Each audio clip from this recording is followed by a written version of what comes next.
Assalamualaikum warahmatullahi wabarakatuh. Shalom, salam sejahtera bagi kita semua. Saudara-saudaraku sebangsa dan setanah air, dimanapun berada saat ini.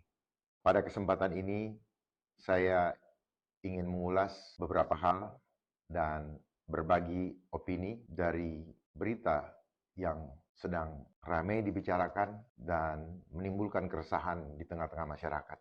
Di mana kedatangan Bill Gates ke Indonesia ternyata bukan hanya bertujuan untuk mendukung program makan bergizi gratis, tetapi juga memberikan hibah dana sebesar 2,6 triliun rupiah kepada pemerintah Indonesia, CQ, Kementerian Kesehatan, untuk menjadikan Indonesia sebagai lokasi uji coba vaksinasi TBC dengan alasan penanganan kemanusiaan. Alasan pemilihan Indonesia sebagai lokasi uji coba vaksin TBC itu katanya dengan alasan bahwa korban TBC yang berakibat pada meninggal dunia diperkirakan hampir 100.000 orang per tahun. Itu menurut Kemenkes, dalam hal ini Menteri Kesehatan. Kita tidak tahu bagaimana cara pengumpulan datanya, hanya mereka lah yang tahu. Rakyat hanya mendengar dan dipaksa untuk menerima kebenaran dari data itu. Namun kemudian muncul pertanyaan di dalam benak saya, antara lain sebagai berikut. Yang pertama, mengapa kedaulatan bangsa Indonesia begitu mudah diintervensi oleh agenda asing? Dan mengapa harus dituruti? Adakah sanksinya apabila tidak dituruti? Mari kita berpikir bersama. Ya, semua itu karena Indonesia menjadi bagian daripada anggota United Nations atau Perserikatan Bangsa-Bangsa, di mana setiap anggotanya harus mematuhi isi dari piagam PBB. Namun, apa sih sebenarnya isi dari piagam PBB tersebut? Isinya adalah setiap negara yang menjadi anggota PBB harus bersedia menerima dan mematuhi seluruh kewajiban yang diatur dalam piagam PBB, di mana piagam PBB merupakan dokumen utama yang mengatur struktur dan fungsi PBB, serta prinsip-prinsip dasar utama yang harus dipatuhi oleh setiap anggota di berbagai bidang. Yang kedua, mengapa kedaulatan kesehatan rakyat Indonesia harus diatur dan mengikuti pola serta regulasi asing? Hal tersebut karena Indonesia merupakan anggota dari World Health Organization atau yang kita kenal dengan WHO. Sehingga Indonesia wajib mengikuti semua rekomendasi dari WHO. Ditambah lagi dengan adanya amandemen IHR atau International Health Regulation yang memungkinkan setiap negara yang menandatanganinya untuk memberlakukan keadaan darurat atau kejadian luar biasa atau wabah atau yang kita kenal selama ini dengan pandemi di negaranya tanpa harus membuktikan penyebabnya. Maka ini adalah hal yang perlu sama-sama kita waspadai dan kami berharap Bapak Prabowo sebagai Presiden dapat segera mengambil keputusan cepat untuk menyatakan keluar dari IHR atau setidak-tidaknya tidak menyetujui amandemen IHR yang dapat membahayakan bangsa kita. Sekaligus menolak pandemi treaty karena hal tersebut akan mengambil alih kedaulatan bangsa kita. Yang ketiga, apakah program vaksinasi menjadi satu-satunya metode yang harus dipaksakan kepada rakyat Indonesia dalam masalah kesehatan? Walaupun saya bukan berlatar belakang pendidikan kesehatan, namun setidak-tidaknya saya juga belajar bagaimana memelihara kesehatan tubuh. Jadi menurut saya, vaksinasi bukanlah metode satu-satunya di dalam menangani masalah kesehatan. Artinya, tidak boleh ada mandatori atau pemaksaan. Mungkin dengan bahasa yang diperhalus memastikan kepatuhan masyarakat. Namun isinya adalah pemaksaan.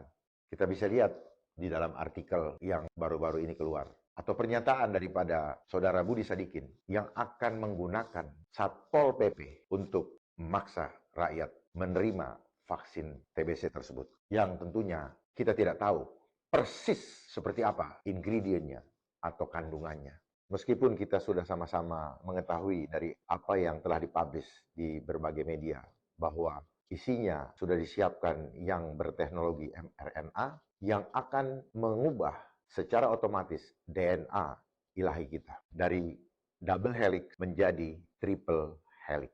Dan bila sudah berubah jadi triple helix, maka signal ilahi kita akan terputus dari tower utama, yaitu dari Sang Pencipta kita. Karena otomatis kendalinya akan diambil alih oleh teknologi digital. Itulah kenapa semua sistem diarahkan menuju kepada sistem digitalisasi. Jadi artinya semua sistem menjadi terkoneksi satu dengan yang lain.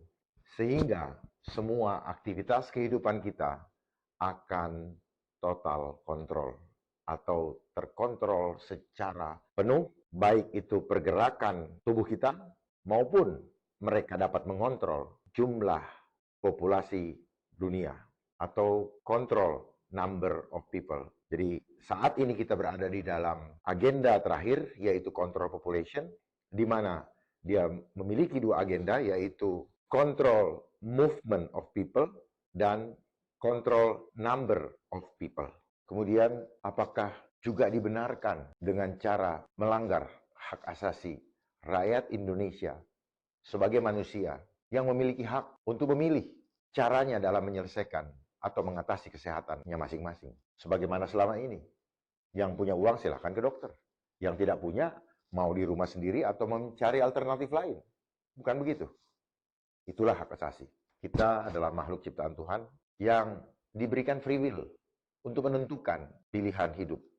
Apalagi ini menyangkut tubuh kita masing-masing. Seperti kita ketahui bahwa pemaksaan adalah bentuk lain daripada pemerkosaan. Lalu kenapa tidak ada lagi yang mengkritisi hal-hal seperti ini? Justru banyak para ahli yang digunakan untuk mengkonstruksikan ulang definisi atau makna daripada apa itu hak asasi manusia atau hak dasar kita untuk hidup yang tertulis di dalam pasal 28 huruf E Undang-Undang Dasar 45 ayatnya yang kedua. Hak untuk memilih caranya masing-masing sesuai dengan iman dan kepercayaannya. Setiap orang berhak atas kepercayaan, pikiran, dan sikap sesuai dengan hati nuraninya.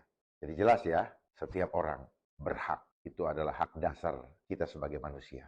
Yang tidak boleh diganggu-gugat oleh siapapun juga. Namun, saya juga paham, mereka sudah membuat undang-undang yang tanpa kita sadari menganulir semuanya itu. Yaitu Undang-Undang Nomor 17 Tahun 2023 tentang kesehatan. Dan dijabarkan bagi setiap orang atau pribadi itu dalam pasal 446.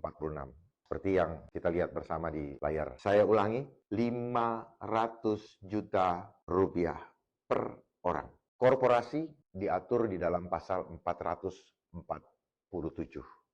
Jadi, dalam pandangan saya, Undang-Undang Nomor 17 Tahun 2023 ini adalah undang-undang kejahatan kemanusiaan yang mengkudeta otoritas Tuhan di dalam mengendalikan kehidupan kita. Saya ulangi, ini adalah undang-undang kejahatan kemanusiaan yang mengkudeta otoritas Tuhan di dalam mengendalikan hidup kita. Artinya, undang-undang ini berperan seperti playing God. Siapa yang playing God? Inisiator di balik undang-undang ini.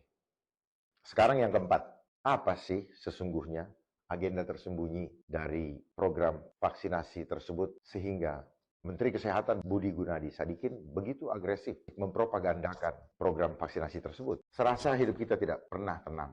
Justru bukan dilakukan oleh orang luar, tetapi oleh orang-orang yang mengaku bahwa dia bangsa Indonesia. Kayak pertanyaannya, apakah dia sungguh-sungguh mencintai bangsanya? Mari kita jawab dengan hati yang jernih. Karena bagi saya dan juga bagi orang-orang lain yang beriman kepada Tuhan, maka hal ini sama sekali tidak kami perlukan. Sesuai dengan pasal 28 huruf E yang saya sampaikan tadi. Sama sekali kami tidak memerlukan. Karena kami percaya hidup dan mati kami ada di tangan Sang Pencipta. Bukan di tangan Bapak. Bapak Budi Sadikin, bukan Anda yang menentukan hidup mati kami. Tetapi program Anda, bukan kami tidak tahu. Bukan saya tidak tahu. Dan banyak orang sudah tahu. Mereka juga melek. Bukan kurang teredukasi. Tetapi justru mereka sudah teredukasi dengan baik. Dan mereka sadar peristiwa pandemi yang lalu telah membuat mereka juga menderita. Baik langsung maupun tidak langsung. Banyak sahabat-sahabat saya, bahkan saya punya bukti. Ada yang meninggal 22 jam setelah menerima vaksinasi. Dan itu tidak bisa dikatakan bahwa, oh, ini adalah koinsiden atau kebetulan. Atau mungkin sudah waktunya. Tidak bisa seperti itu. Biarlah kalau memang sudah waktunya, tetapi tidak ada keterlibatan manusia yang memaksakan metode atau cara yang bukan dikehendaki oleh yang bersangkutan. Itu yang benar. Saya mempertanyakan iman Bapak kepada Tuhan. Apakah Bapak sungguh-sungguh percaya kepada kemahkuasaan Tuhan? Jangan menggunakan metode empirik.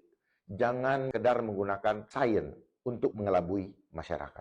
Kita sama-sama adalah produk sains. Tapi mari kita manfaatkan apa yang telah kita ketahui untuk hal kebajikan dan untuk mempermuliakan Tuhan. Bukan sebaliknya. Bapak sudah berlaku seperti Tuhan. Sebagaimana yang kita ketahui, adanya agenda playing God dari elit global yang ingin melakukan program depopulasi.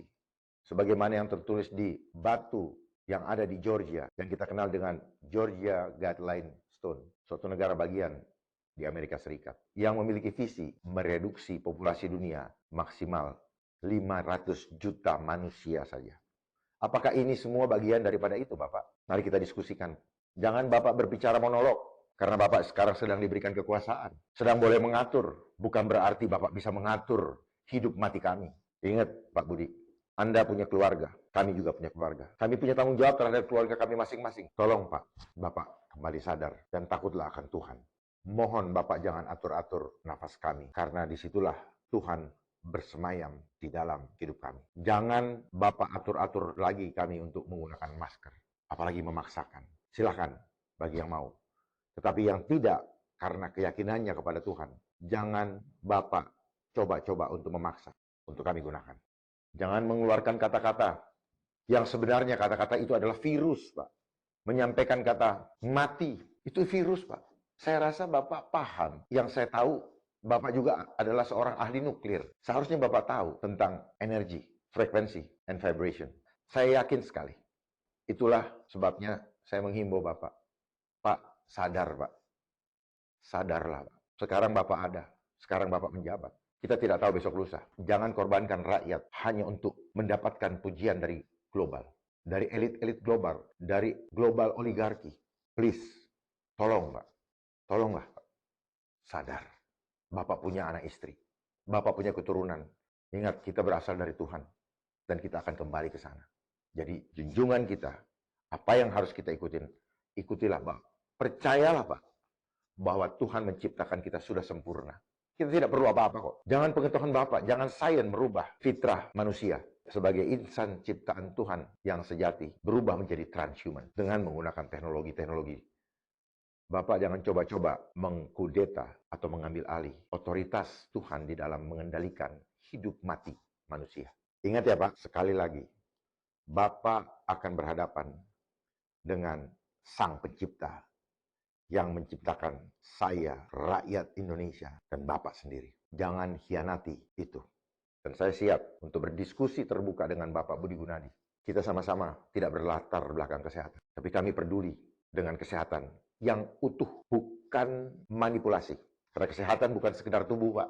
Jiwa juga harus sehat, Pak. Seperti adigium, mensana in corpore sano. Di dalam tubuh yang sehat terdapat jiwa yang kuat. Artinya, kesehatan tubuh sangat ditentukan oleh kekuatan jiwa.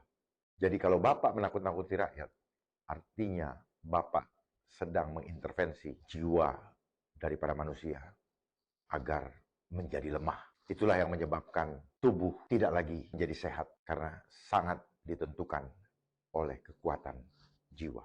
Karena hati yang gembira adalah obat yang manjur. Artinya, kapanpun, dimanapun, ketika kita beriman kepadanya, kita gembira karena kita tahu pasti bahwa Dia yang melindungi kita, Dia yang menghadirkan kita, Dia juga yang akan memelihara kita. Itulah iman kepadanya. Disitulah terletak iman, Pak. Semoga Bapak paham apa yang dimaksud dengan iman. Itulah iman kepadanya. Saya tidak tahu apakah Bapak sungguh-sungguh beriman kepadanya. Semoga Bapak memahami hal tersebut. Karena kalau Bapak sungguh-sungguh beriman, maka semua program yang Bapak ingin paksakan kepada rakyat Indonesia tidak lagi diperlukan. Karena kita percaya kuasa Tuhan Yang Maha Esa. Jadi jangan melemahkan jiwa-jiwa orang-orang beriman dengan coba menakut-nakuti kami. Jangan coba-coba melemahkan iman daripada jiwa-jiwa yang worship of God, yang tunduk dan setia kepada Tuhan untuk mengikuti sistem yang mendorong orang untuk tidak tunduk kepada Tuhan. Jadi saudara-saudaraku sekalian, apa sebenarnya agenda tersembunyi dari program vaksinasi tersebut? Sebagaimana yang sering saya sampaikan bahwa semuanya sudah disampaikan secara terbuka oleh United Nations lewat Agenda 21 Century. Agenda 21 ini akan berproses sampai dengan tahun 2030. Itulah kenapa Bapak Prabowo Subianto pernah menyampaikan bahwa Indonesia akan hilang pada tahun 2030. Dan terakhir, kemarin beliau juga menyampaikan lagi bahwa Indonesia diramalkan oleh para ahli, bahkan negara-negara lain, akan hilang pada tahun 2030. Apakah ini? Sepertinya kita sedang menuju ke sana. Jadi, lupakanlah yang disebut dengan menuju Indonesia emas 2045. Kalau caranya seperti ini, maka jangan disalahkan kalau banyak mahasiswa, saudara-saudara saya, rakyat Indonesia yang berkata Indonesia gelap. Karena memang kita tahu bersama dan kita rasakan bahwa Indonesia sedang tidak baik-baik saja. Dan di depan mata kita melihat bahwa Indonesia sedang menuju kepada kehancuran. Manakala rakyat tidak bisa kompak. Hanya satu cara untuk menghadapinya. Rakyat harus kompak. Saya lanjutkan lagi ya. Lalu dari agenda 21 Century tersebut dijabarkan lagi dalam 17 program Sustainable Development Goals, atau kalau mereka terjemahkan yaitu tujuan pembangunan berkelanjutan. Itulah kenapa tagline yang dimainkan ketika Pilpres kemarin, lanjutkan. Jadi jangan kaget kalau polanya sama, lanjutkan. Namun Sustainable Development Goals ini program berkelanjutan. Apa yang berkelanjutan? Berkelanjutan sampai dengan rakyat menjadi budak total atau total control. Mereka menginginkan rakyat betul-betul menjadi budak total. Makanya kemiskinan semakin menjadi-jadi karena memang ada sistem yang terstruktur yang membuat situasi miskin ini menjadi semakin dahsyat. Karena kalau rakyat sulit mencari makan, maka disitulah kelemahan jiwa akan dikendalikan atau akan dikuasai. Ketika jiwa kita kalah, maka kita akan menyerahkan tubuh kita. Bahkan banyak yang akan merelakan kepercayaannya atau imannya demi makan, demi perut. Itulah kenapa kita melihat dan menyaksikan Bill Gates pun datang ke Indonesia untuk memastikan bahwa program makan bergizi gratis itu terlaksana sesuai harapan dia. Dan apabila belum, dia telah menyiapkan makanan-makanan produksi GMO, Genetic Modified Organism. Bahkan makanan yang berasal dari serangga yang diolah menjadi seperti tepung akan menjadi asupan yang akan kita konsumsi nanti. Manakala kita tidak mempersiapkan diri untuk memiliki pangan mandiri. Mari saudara-saudaraku sebangsa dan setanah air. Ayo sadarlah bahwa kehidupan kita sekarang sedang dalam situasi yang tidak baik-baik saja. Mari kita kompak kembali, bergandengan tangan untuk menghadapi bersama masalah ini. Jangan biarkan kita terpecah belah. Itu adalah cara mereka untuk bisa dengan mudah menguasai bangsa kita. Jadi kenapa vaksinasi ini yang digalakkan? Karena sebenarnya tujuan akhirnya adalah merenggut jiwa. Karena jiwa ini adalah milik Tuhan. Dan Tuhan tidak mau satupun ada yang tidak selamat kembali kepadanya. Namun sistem ini juga tidak mau satupun ada yang selamat. Makanya mereka selalu menyebutkan no one left behind. Itulah makanya rangkuman dari Undang-Undang Omnibus Law, baik itu Undang-Undang Cipta Kerja maupun Kesehatan, semuanya terkandung makna bahwa mereka tidak mau no one left behind. Tidak satu pun ada yang tertinggal. Artinya apa? Tidak satu pun boleh ada yang selamat. Karena persyaratan-persyaratan yang nanti akan diterapkan adalah persyaratan yang tanpa kita sadari akan menggugurkan iman kita.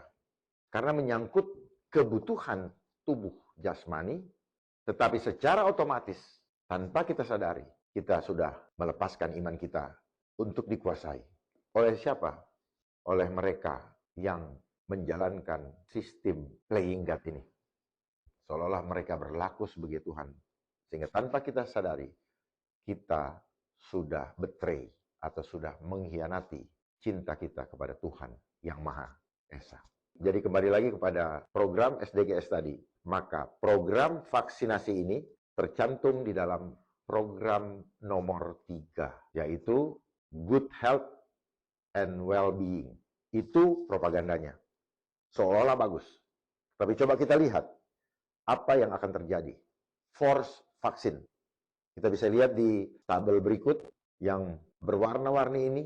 Itu adalah propagandanya, namun hidden agendanya atau agenda di balik itu yang akan terjadi dan mereka lakukan adalah force vaksin.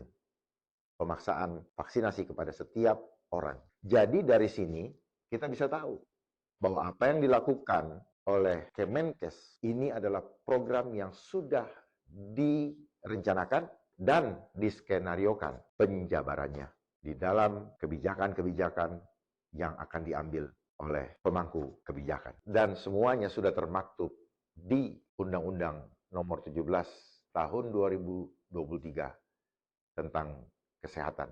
Jadi bersiaplah karena mereka sudah dahului dengan membuat undang-undang sebagai payung hukum mereka melaksanakan tugasnya, di mana undang-undang ini melewati proses legislasi. Apa makna proses legislasi? Jadi proses melegalkan perbuatan-perbuatan ilegal yang akan mereka lakukan di kemudian hari. Dan saat ini, undang-undang tersebut sudah ada. Ini semua adalah jebakan Batman. Atau mungkin saya menggunakan bahasa, ini adalah tipu daya iblis. Jangan terkecoh, teguhkan imanmu. Tanya sama Tuhan, apa yang seharusnya kami lakukan? Takutlah sungguh-sungguh kepada Tuhan. Niscaya Tuhan akan memberikan hikmat dan hidayahnya kepada kita untuk jalan yang terang, yang harus dan boleh kita lakukan. Dan yang terakhir, yang kelima, kenapa Menteri Kesehatan Budi Gunadi Sadikin dipilih lagi di dalam kepemimpinan Presiden Prabowo saat ini, yang justru terlihat begitu agresif sejak COVID-19 yang lalu, di mana terjadi pemaksaan kepada seluruh rakyat Indonesia untuk mematuhi penerapan protokol-protokol yang di-endorse untuk kepentingan agenda asing. Siapa dia sebenarnya? Dan dia juga bukanlah yang berlatar belakang aktivis kesehatan selama ini. Tapi kenapa dia dipilih kembali? Ini menjadi pertanyaan kita bersama. Yuk kita bandingkan dengan Menteri Kesehatan Amerika Serikat saat ini, yaitu Robert Kennedy Jr., yang biasa disingkat RFK, di mana beliau merupakan pejuang aktivis kesehatan untuk melindungi rakyat Amerika Serikat dari eksploitasi industri farmasi besar, agar semua warganya terlindung dari bahan kimia berbahaya, polusi, pestisida, hingga produk makanan yang menyebabkan kecanduan, yang memperburuk krisis kesehatan nasional. Baiklah, mari kita kaji ya, apa bedanya Menkes Amerika dengan Menkes RI? Tentu saja beda sekali, ibarat bumi dan langit atau ibarat surga dan neraka bagi rakyatnya. Yang pertama, Menkes Amerika Serikat Robert Kennedy menyatakan bahwa banyak vaksinasi yang sebenarnya tidak berguna. Semua itu tak lebih karena anjuran dari praktisi kesehatan yang dibayar oleh industri farmasi besar. Tentunya untuk mendatangkan keuntungan bagi si pemodal. Saya berikan linknya ya, sebagaimana yang ada di layar, supaya semua masyarakat tahu bahwa saya berbicara ada dasarnya. Yang kedua, Menkes Amerika Serikat Robert Kennedy Jr. melarang vaksinasi COVID untuk anak-anak. Karena vaksin itu berbahaya sekali, ujar beliau. Saya berikan lagi linknya ya, silakan dibaca dan dicek sebagaimana yang saya tampilkan di layar. Yang ketiga, Menkes Amerika Serikat, Robert Kennedy Jr. mewajibkan pengetesan vaksin sebelum digunakan untuk manusia. Dan hal ini tentunya membuat berang para pelacur kesehatan bayaran industri. Silahkan baca di link New York Times yang akan saya perlihatkan di layar saudara-saudara sekalian. Yang keempat, sementara kita ketahui bersama bahwa Menkes RI, Saudara Budi Gunadisadikin, dia adalah mantan bankir yang tidak punya rekam jejak, bahkan sebagai aktivis kesehatan sekalipun. Namun apa yang dia lakukan saat ini adalah ternyata ya, adalah untuk mengikuti perintah junjungannya, yaitu Bill Gates. Seperti kita ketahui kan, dalam keimanan kita punya junjungan. Apa yang sedang dan akan diterapkan ini karena dia mengikuti perintah junjungannya, yaitu Bill Gates dan juga WHO, yang kita ketahui bersama bahwa 80% pendanaannya sponsori oleh Gates Foundation. Dan Gates Foundation memilih Indonesia sebagai lokasi uji coba dari vaksin TBC. Kalau kita mengacu kepada kunjungan utusan Bill Gates yang lalu, maka ini adalah kelanjutan daripada pertemuan tersebut. Jadi jelas ada benang merahnya. Dan yang terakhir, di mana beredar pernyataan Menkes Budi Gunadisadikin bahwa berhentinya COVID-19 itu karena vaksin, buat saya itu adalah kebohongan. Kenapa? Karena di stop propagandanya oleh WHO ketika itu. Artinya semua aturan main, waktu tayang ditentukan oleh WHO. Karena WHO, kalau kita singkat WHO, itu siapa mereka? Mereka adalah kelompok playing God. Mereka berlaku seperti Tuhan atau ingin menjadi Tuhan bagi orang-orang yang tidak beriman. Dia seharusnya mampu melihat fakta berdasarkan data. Kalau dia mau berbicara tentang data, di mana data World Bank Group saja menyatakan bahwa tingkat kematian tatkala COVID-19 yang lalu antara 2020 sampai 2022 sama saja dengan tingkat kematian dunia pada tahun 1999. Jadi apa harapan kita kepada Bapak Presiden Prabowo Subianto? Mohon Bapak Presiden mempertimbangkan Menkes yang saat ini menjabat dengan sosok yang lain yang sungguh-sungguh punya integritas terhadap bangsa ini, yang sungguh-sungguh mencintai rakyatnya dan takut akan Tuhan. Dialah yang seharusnya Bapak tempatkan sebagai Menteri Kesehatan yang akan melindungi rakyat Indonesia dari persoalan atau masalah-masalah kesehatan yang diagendakan oleh kepentingan industri global. Mohon Bapak Presiden mendengarkan suara sebagian rakyat yang sudah sadar dan tahu caranya bagaimana menghadapi. Kalau diperlukan, kami siap untuk membantu memberikan ide-ide di dalam mengatasi persoalan-persoalan bangsa. Jangan sampai kecemasan demi kecemasan yang dihadapi oleh rakyat dari hari demi hari semakin bertambah mencekam karena mereka sudah tidak tahu kepada siapa mereka harus berlindung. Mari bersama-sama kita jaga bangsa ini dengan penuh ketulusan, didahului dengan mari seluruh rakyat untuk kompak, didahului dengan menyadari kondisi bangsa kita sedang tidak baik-baik saja. Dan cara menghadapinya hanya dengan satu cara, yaitu kita bersama. Kita harus kompak. Waktunya sudah singkat. Kita tidak ada waktu lagi. Mari kita sama-sama bangun dan sadar agar kita bisa kompak. Terima kasih. Semoga apa yang saya sampaikan dapat bermanfaat bagi kita semua. Tetaplah pertahankan iman kita masing-masing kepadanya sampai ke garis finish. Amin. Wassalamualaikum warahmatullahi wabarakatuh. Terima kasih.